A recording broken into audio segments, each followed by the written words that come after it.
O carnaval, que vem do latim carnavale e significa adeus à carne, está enraizado na cultura brasileira, sendo uma das poucas festas que une culturas tão diversas, sendo uma perfeita representação do Brasil, que é historicamente formado pela miscigenação por diversas culturas e diversos povos. A importância do carnaval e das escolas de samba para o país é tanta que ele se tornou mundialmente conhecido, sendo realizado desde mais ou menos entre os séculos 16 e 17, porém sua oficialização como festa cívica sendo realizada apenas na década de 1930, durante o Estado Novo de Getúlio Vargas.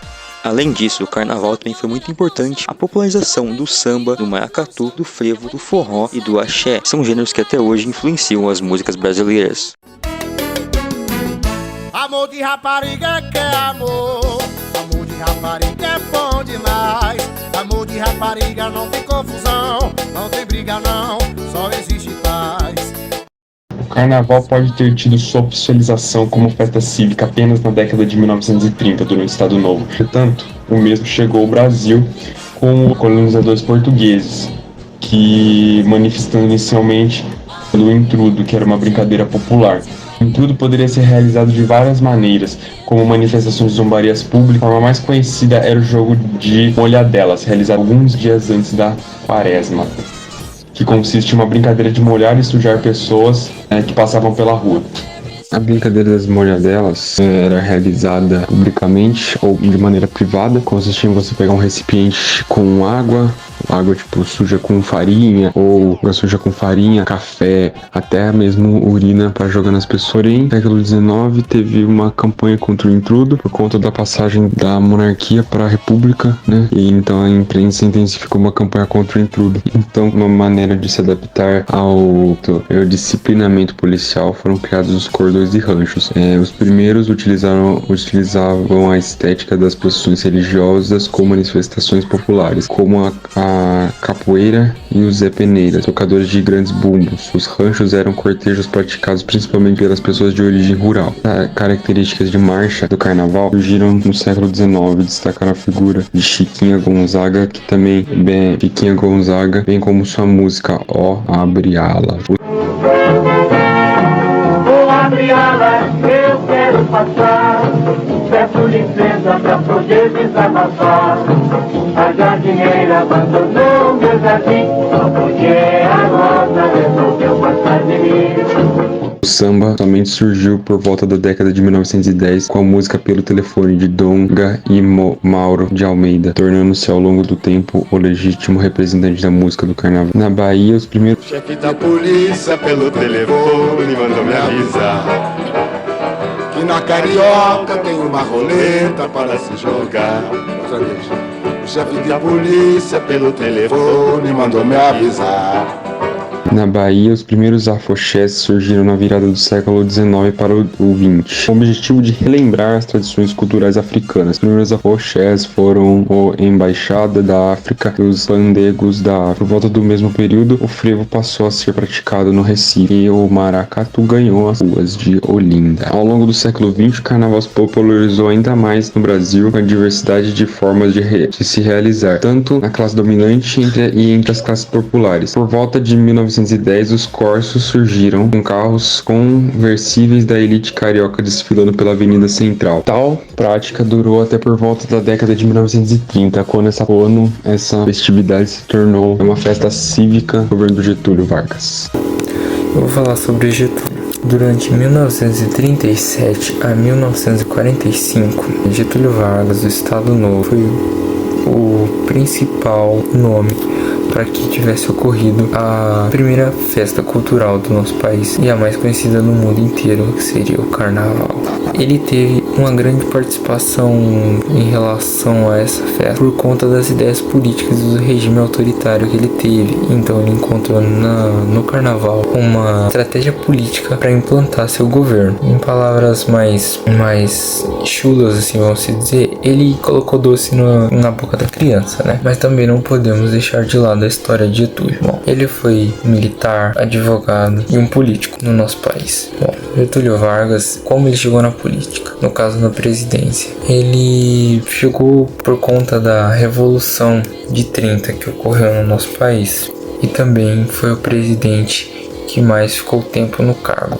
Bom, ele foi eleito pelo seu governo num golpe militar que ocorreu, como havia dito. Esse golpe militar ficou conhecido pela Era Vargas. Bom, essa Era Vargas, ela tem 3 estágios. Bom, esses 3 estágios estão nomenclaturados como governo provisório, governo constitucional e Estado Novo. Sendo que iremos focar no último, que foi onde teve os ocorridos em relação à nossa festa. Como sabemos sobre Getúlio, ele foi forçado a renunciar após 15 anos no cargo, e depois disso ele acabou assumindo o seu antigo cargo de presidente do país por conta das eleições que ocorreram em 1950. Então ele ficou 15 anos, renunciou e depois ficou de 1950 a 54 por conta do suicídio que ele cometeu em 1954. A oficialização do carnaval durante seu governo em relação às escolas de samba, eles tinham os conteúdos que iriam ser passados em relação aos desfiles, eles eram monitorados pela Polícia Militar. Eles regulamentavam as ideias que seriam passadas pelas escolas de samba no começo do carnaval. Durante o Estado Novo, procurou utilizar o carnaval como uma ferramenta de propagação, de propaganda, promovendo uma visão idealizada de identidade nacional. Bom, como observamos, Getúlio ele também tinha preocupação em relação à pátria, em relação ao povo, e podemos observar que ele preocupava com isso tanto que ele regulamentava essas tais escolas para que transpassassem essas ideias. Bom, como eu disse, ele exaltava muito a pátria, nossa pátria. Ele exaltava muito essa ideia de nacionalização. Ele também exaltava sobre o folclore brasileiro. Como sabemos, nem todo meio de regulamentação ele pode pegar todas as ideias transpassadas por uma, mesmo sendo regulamentado e sendo muitas das vezes manipulado em relação às ideias transpassadas, ainda assim as samba elas conseguiram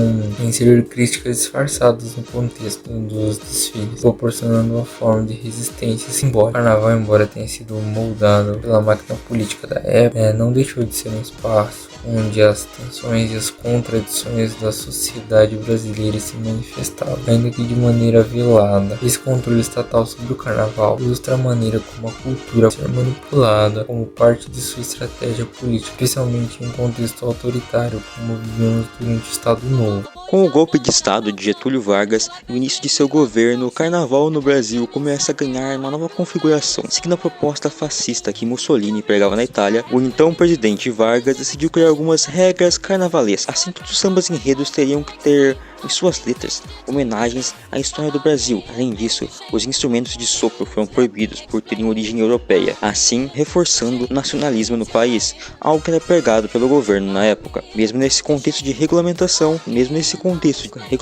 e controle estatal, alguns compositores negros conseguiram articular formas de resistência cultural, utilizando a música e as letras de suas composições como espaços de expressão e resistência. Um dos compositores mais notáveis dessa época foi Ataulfo Alves, que, embora não tenha necessariamente confrontado diretamente o Estado Novo em suas letras, conseguiu, através da sua musicalidade e criatividade fenomenal, manter viva as tradições culturais afro-brasileiras no contexto do carnaval. Composições frequentemente incorporavam elementos do samba, gênero musical fortemente associado à cultura negra, foram capazes de transmitir uma sensação de alegria e identidade em meio ao contexto político repressivo. Outro importante compositor negro desse período foi Wilson Batista, conhecido por suas letras satíricas e críticas sociais. Suas músicas muitas vezes abordam a dura realidade das classes populares e suas letras eram expressões diretas das condições sociais da época. Através do uso da linguagem coloquial e abordagens humorísticas, Wilson Batista conseguiu transmitir sua mensagem de resistência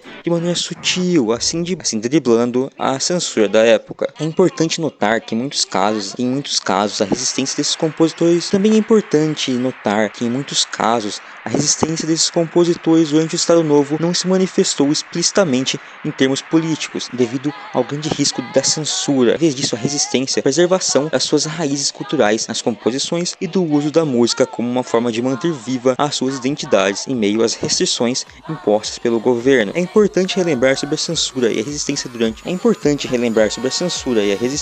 o Estado Novo, além de toda a origem do carnaval, que hoje é sem dúvidas um símbolo do país. país mundialmente, além de movimentar a economia do nosso Brasil, gerando cerca de 8 bilhões por ano no país. O carnaval também gera empregos e oportunidades para outros pequenos negócios, como vendedores ambulantes, além de ser conhecido mundialmente e trazer turistas para o Brasil todo ano.